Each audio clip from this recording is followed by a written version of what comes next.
वर्तमान समय आम देखुचु जे बांग्लादेश रे जो संकट तैयारी होईची तार प्रभाव ओडिशा और भारत उपरे कोन पूरा देश उपरे कोन पड़िया पे जाउची बोली आपनकर मत देखंतु बांग्लादेश सहित आमर रिलेशनशिप गोटे स्ट्रेटेजिक रिलेशनशिप दुईटी जिनिस गोटे होची इमिडिएटली किछि गुडाय जिनिस आमर इंपैक्ट हबो आमर जो व्यापार इंडिया और बांग्लादेश भितर ट्रेड रिलेशनशिप अनेक इम्प्रूवमेंट आसी गत किछि वर्ष दे तो निश्चित रूपे ता ऊपर गोटे इंपैक्ट हबो। द्वितीय जिनिस आमर जो आमे रिवर वाटर शेयर करू राइट बड़ बड़ नदी आमर से देश देकर भी जानती तेणु आमर जो वाटर शेयरिंग को लेकर अनेक गुड़ाए डिस्कशन गोटे दुई देश भितर आ खास करके शेख हसीना और प्राइम मिनिस्टर मोदी भितर से ऊपर को लेकर गोटे प्रकार अंडरस्टैंडिंग बनी आसुला सेटा निश्चित रूपे इंपैक्टेड हबो। तृतीय जिनिस होची जहा गोटे क्षेत्रीय समस्या है पारे बंगाल पाई आसाम पाई एटा देखिबा को पड़िबो यार इंपैक्ट किछिटा माइग्रेशन ऊपर पड़ी पारे कि बांग्लादेश रु लोक ओडिशा भीतर को बांग्लादेशी माने आसी पारंती कि अनुप्रवेश बढ़ी पारे कि सेटा कहबा कष्टकर कि मात्रा रे हबो। देखंतु ए जो बांग्लादेशी इमिग्रेशन रो जो हवा इंडिया रे बनुची सेटा गत किछि वर्ष जदि आपण देखिबे बांग्लादेश रो इकोनॉमी किछि खराब अवस्था रे नहीं हां बरं से माने इंडियन इकोनॉमी थारु बेटर करिसंती आउ अनेक मात्रा रे जो बांग्लादेश रु डिस्ट्रेस माइग्रेशन इंडिया को होतला सेटा कमी आसीतला। मु जाने जे ओडिसा रे किछि किछि जागा रे किछि बांग्लादेशी इमिग्रेंट्स को नेकिरी अनेक समय रे अनेक कथा चर्चा हुए से माने इमिडिएटली बांग्लादेश रु ओडिसा को नुए से माने अधिकांश से मानकर रूट टा होची भाया बेंगल हां अनेक एभली इमिग्रेंट्स अछंती जो माने अनेक समय बेंगल रे रही आसीचंती ओडिसा रे बेटर अपॉर्चुनिटी देखिले से माने धीरे धीरे ओडिसा आड़ को माडी चलले तन मते लागु नै कि याकू नै कि गोटे इमिग्रेशन रा आशंका करबा ओडिसा पाई तार विशेष यथार्थता अछि किंतु जो बड़ मेसेज टी मनोरंजन बाबू जोटा हमकु बुझिवा दरकार जे हमर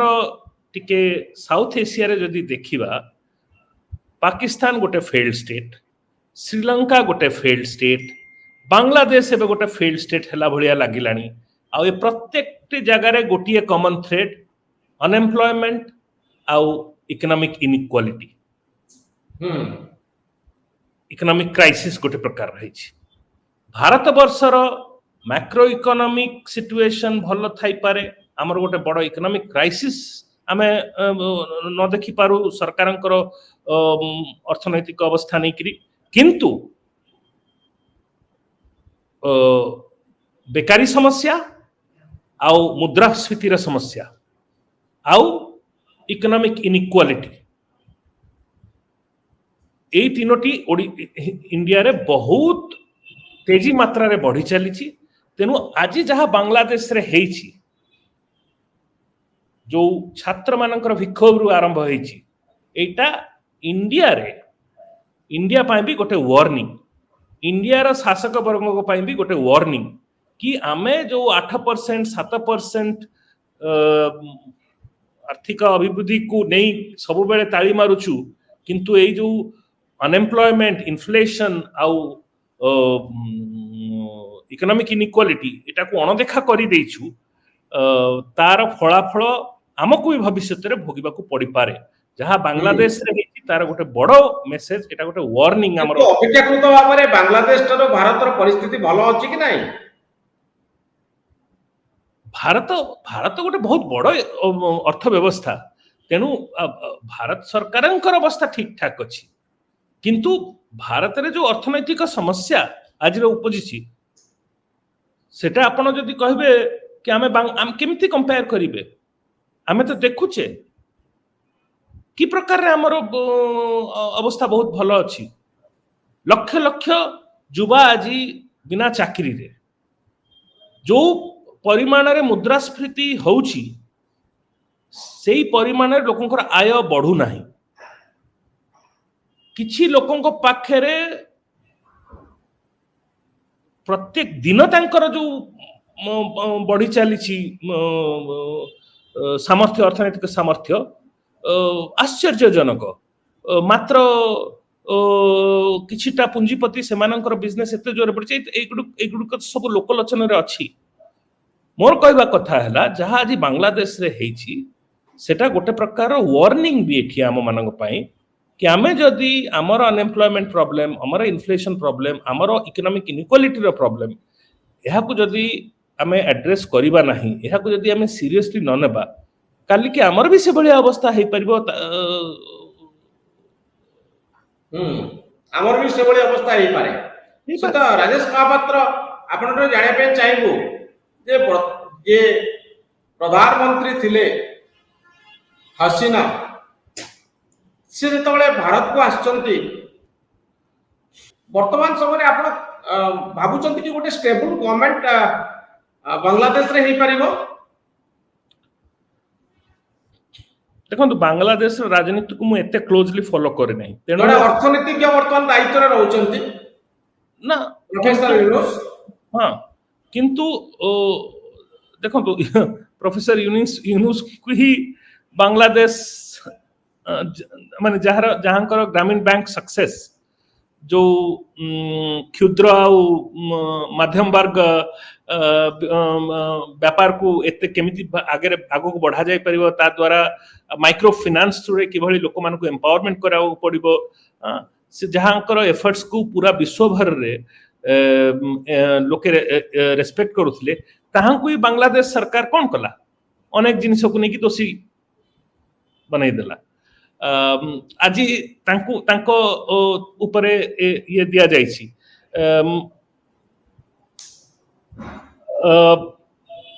देखो तो बांग्लादेश रे इंडिया रो रोल बहुत बेसी आजिका समय रे जो आमर पार्टी शासन रे अछि खास करी प्रधानमंत्री मोदी तांकर गोटे प्रकार रो रिलेशनशिप शेख हसीना सहित बनी जाइथिला तेणु एटा गोटे नेचुरल एक्सपेक्टेशन रहिबो कि एबे यूनुस कथा कहंतु किंबा जदि सेठी किभली प्रकार रो गोटे शासन व्यवस्था बना जिवो से माने दिल्ली रो सरकार को किछटा सस्पिशन सहित देखिबे जो आमर लिवरेज आगुरु थिला से लिवरेज कम हे जिवो तेनु किभली भाबरे भारत वर्ष एबे जो नुआ रियलिटी अछि बांग्लादेश ता सहित नेगोशिएट करिवो सेटा भी अनेक मात्रा रे डिसाइड करिवो कि सेठी स्टेबल रेजिम हबो कि न हबो कारण शेख हसीना का रेजिम गला जो नुआ अरेंजमेंट जहा हबो जदि धरंतु भारत तरफरु सेई रेजिम को जदि सपोर्ट न मिलिला ताहले से रेजिम ता केते पर्यंत गोटे स्टेबल रेजिम हबो सेटा कहबा कष्टकर बहुत डिप्लोमेटिक नुआंसेस बहुत डेलिकेट अफेयर्स एबे एगुडी को देखिबा को पड़िबो कि भली भाबरे एवोल्यूशन होछि आ बांग्लादेश रे केवल भारत प्लेयर नुहे बांग्लादेश रे अन्य देशंकर भी इंटरेस्ट अछि खास करी चाइना रे इंटरेस्ट बांग्लादेश रे बहुत बढ़ी जाइछि जे भली प्राय आपण देखिबे जदि आपण 2 दशक आगु को चली जिबे हां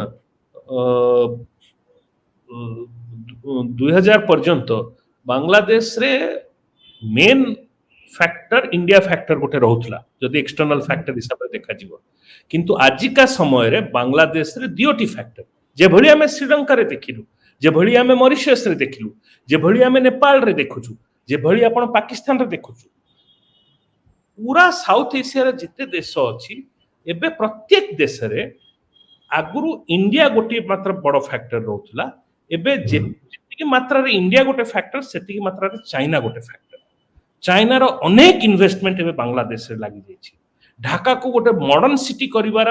बड़ रेस्पोंसिबिलिटी चाइना ऊपरे तेणु चाइना भी चाहिबो सेठिकार जो राजनैतिक पॉलिटिकल आउटकम हबो सेटा केमिति ता पक्ष को भी सुझौछि तेणु एटा एते गोटे लिनियर इक्वेशन रो कथा नुहे गोटे सिंपल 1+1 2 वाला कथा नुहे एथिरे अनेक कॉम्प्लिकेटेड फैक्टर्स अछि इंडिया और चाइना दुटी मेन फैक्टर ता व्यतीत अन्य प्रकार इन्फ्लुएंसेस अच्छी प्लस जो डोमेस्टिक पॉलिटिकल सिचुएशन सेठिकार एबे भारी फ्रेजाइल भारी डेलिकेट से देखिबा निश्चित बहुत धन्यवाद श्रीयुत राजेश महापात्र आपनकर मतामत पाए बहुत धन्यवाद धन्यवाद।